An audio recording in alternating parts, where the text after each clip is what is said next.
Welcome student. आज हम discuss करने वाले हैं एसिड बेसेस एंड साल्ट में। आज का हमारा टॉपिक है बेस, कहने का मतलब क्षार।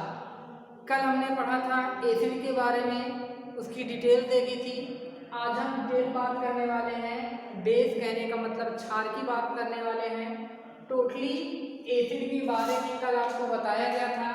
एसिड जो होता है सोर होता है, कहने का मतलब ये स्वाद में खट्टा होता है। आपको बताया गया था ये ब्लू लिटमस पेपर को रेड लिटमस में कन्वर्ट कर देता है और ये वाटर में H+ आयन को डोनेट करता है या जलीय विलयन में H+ आयन देता है या अपने आयनों में टूट कर H+ देता है, तो उसी को क्या बोलते थे, एसिड बोलते थे। आज हम बात करने वाले हैं बेस के बारे में, कहने का मतलब क्षार के बारे में बात करने वाले हैं या क्षारों के बारे में बात करने वाले हैं। इसमें क्या होता है, कहते हैं अगर मान लीजिए आप छोटी क्लासों में पढ़े होंगे, ये रेड लिटमस पेपर को ब्लू कर देता है। कहने का मतलब अगर आप किसी भी क्षार में आप रेड लिटमस पेपर को डिप कराइए और उसका कलर ब्लू हो जाए, इसका मतलब है वह हमारा क्या होगा, बेस होगा। जैसे यहाँ पे लिखा गया है रेड लिटमस टू ब्लू, मतलब जो रेड लिटमस पेपर होता है वो ब्लू में कन्वर्ट हो जाता है। अगर ऐसा होता है तो उस पदार्थ को हम क्या बोलते हैं, क्षार बोलते हैं, कहने का मतलब बेस बोलते हैं। वैसे ही आप देखिएगा यहाँ पे लिखा है these are better in test. अगर हम क्षार का टेस्ट करेंगे वो कैसे होंगे, बेटर होते हैं। कहने का मतलब कैसे होते हैं, कड़वा होता है। स्वाद में कैसा होता है, कड़वा होता है। अगर स्वाद में कोई चीज कड़वा है तो उसको हम क्या बोलते हैं, बेस बोलते हैं, कहने का मतलब क्षार बोलते हैं।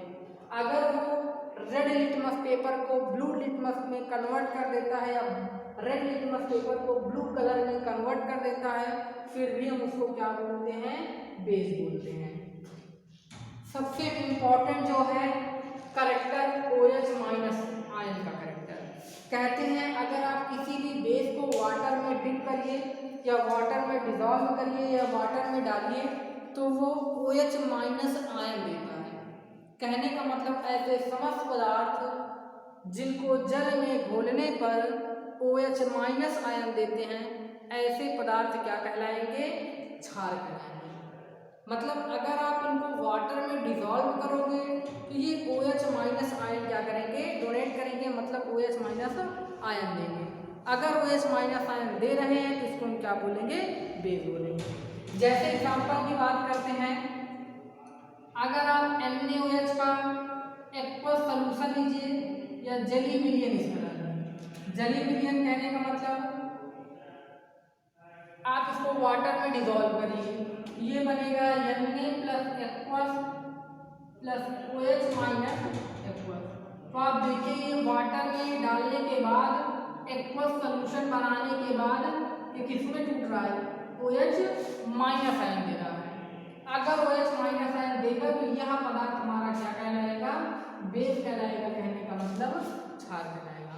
तो ऐसा कोई भी पदार्थ जिनको जल में डालने पर OH- आयन देते हैं या जल में डालने पर हमको OH- आयन डोनेट करता है, हाइड्रोक्साइड आयन देता है, तो ऐसे ही पदार्थ को हम क्या बोलते हैं, बेस बोलते हैं।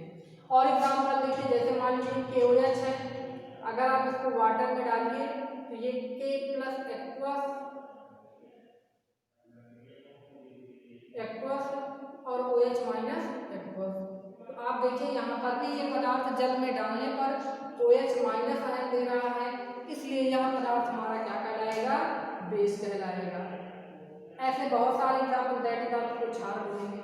ऐसे NH4OH को आप वाटर में डिजॉल्व करिए, इसका एक्वस सॉल्यूशन लीजिए तो ये NH4+ में ब्रेक करेगा, एक्वस मतलब जलीय विलयन, और OH- एक्वस बनेगा। कहने का मतलब क्या है, अगर आप इस पदार्थ को वाटर में या जल में डिजॉल्व करते हो तो हमको OH- आयन देता है, दैट इज हमारा ये क्या कहलाएगा, बेस कहलाएगा। तो ऐसे समस्त पदार्थ जिनको जल में डालने पर OH- आयन मिलता है या ऐसे पदार्थ हमारे क्या कहलाते हैं, बेस कहलाते हैं। दूसरी इंपॉर्टेंट बात हम करने वाले हैं, बेस 2 टाइप्स का होगा, एक स्ट्रॉन्ग बेस होगा, एक वीक बेस होगा। स्ट्रॉन्ग बेस को हम प्रबल क्षार बोलते हैं, प्रबल क्षार, और वीक बेस को हम क्या बोलेंगे, दुर्बल क्षार। तो प्रबल और दुर्बल क्षार का क्या मतलब है, जैसे आपको एसिड्स में बताया गया था, ऐसे समस्त पदार्थ जिनको, या ऐसे समस्त एसिड जिनको जल में डालने पर 100% अपने आयनों में टूट जाते हैं, ऐसे एसिड स्ट्रॉन्ग एसिड कहलाते हैं और या प्रबल अम्ल कहलाते हैं। वैसे ही सेम यहाँ पर है, ऐसे समस्त बेस जिनको जल में डालने पर 100% अपने आयनों में टूट जाते हैं, डिसोसिएट हो जाते हैं, ऐसे समस्त पदार्थ क्या कहलाएंगे, प्रबल क्षार कहलाएंगे। जैसे अगर आप 100 NaOH लिए हो और आप इसको वाटर में डालते हो, H2 में डालते हो, 100 Na प्लस में टूट जाएगा, प्लस 100 OH माइनस में टूट जाए। तो कहने का मतलब आप जितना लिए हो पूरा का पूरा टूट गया। कहने का मतलब 100% आयनित हो गया या डिसोसिएट हो गया।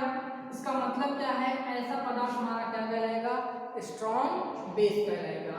कहने का मतलब यही है कि ऐसे समस्त बेस जिनको वाटर में या जल में डालने पर 100% अपने आयनों में डिसोसिएट हो जाते हैं या टूट जाते हैं, या 100% OH माइनस आयन में टूट जाता है, वह पदार्थ हमारा क्या कहलाएगा, स्ट्रॉन्ग बेस कहलाएगा। मतलब क्या बोलेंगे, प्रबल क्षार बोलेंगे। दुर्बल क्षार की बात करते हैं, कहते हैं ऐसे समस्त पदार्थ जिनको वाटर में डिसॉल्व करने पर 100% अपने आयनों में नहीं टूटते हैं, ऐसे पदार्थ क्या कहलाते हैं, दुर्बल क्षार। जैसे मान लीजिए अगर आप यहाँ पे 100 NaOH लिए हो, NH4OH, तो यहाँ पे NH4OH होगा, मान लीजिए 40 NH4OH टूट जाएगा, प्लस 40 OH माइनस में टूट जाएगा वाटर में डिसॉल्व करने के बाद। तो आप क्या देखिए, क्या ये 100% का आयन चुका है, 100% जितने लिए उतना टूटा है, ऐसा नहीं है। इसका मतलब है ये 100% आयनिक, कहने का मतलब डिसोसिएट नहीं होता। कहने का मतलब अगर 100% अपने आयनों में नहीं ब्रेक करेगा या 100% अपने आयनों में नहीं टूटता है, तो ऐसे बेस को हम क्या बोलते हैं, दुर्बल क्षार, या क्या बोलते हैं, वीक बेस।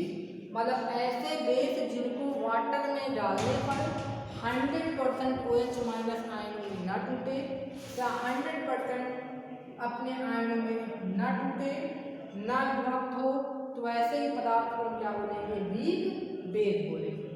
नेक्स्ट बात करने वाले हैं एल्कली क्या होता है। तो एल्कली कहने का मतलब क्या है, ऐसे समस्त बेस होते हैं जो वाटर में आसानी से घुल जाएं, ऐसे ही बेस को हम नाम देते हैं एल्कली। बात को समझिएगा, ऐसे समस्त बेस जिनको वाटर में डालने पर आसानी से घुल जाए या मिक्स हो जाए, उनका सलूशन बन जाए, तो ऐसे ही बेस क्या कहलाते हैं, एल्कली कहलाते हैं। जैसे अगर आप NaOH को अगर आप वाटर में डालोगे तो 100% ये NaOH उस वाटर में आसानी से घुल जाएगा, या ये NaOH उस वाटर में आसानी से क्या कर जाएगा, डिसॉल्व हो जाएगा। तो ऐसे ही बेस क्या कहलाएंगे, एल्कली कहलाएंगे। तो यहाँ पर NaOH बेस है, साथ ही साथ इसको क्या बोल सकते हैं, एल्कली बोल सकते हैं, क्योंकि ये वाटर में क्या हो जा रहा है, डिसॉल्व हो जा रहा है या घुल जा रहा है। तो वही लिखा है, these are bases which are soluble in water। ऐसे समस्त बेस जो आसानी के साथ वाटर में डिसॉल्व हो जाते हैं, तो ऐसे ही बेस को हम नाम देते हैं क्या, एल्कली नाम देते हैं। आज का टॉपिक यहाँ पे क्लोज करते हैं। नेक्स्ट टॉपिक हम आपको बताएंगे साल्ट के बारे में।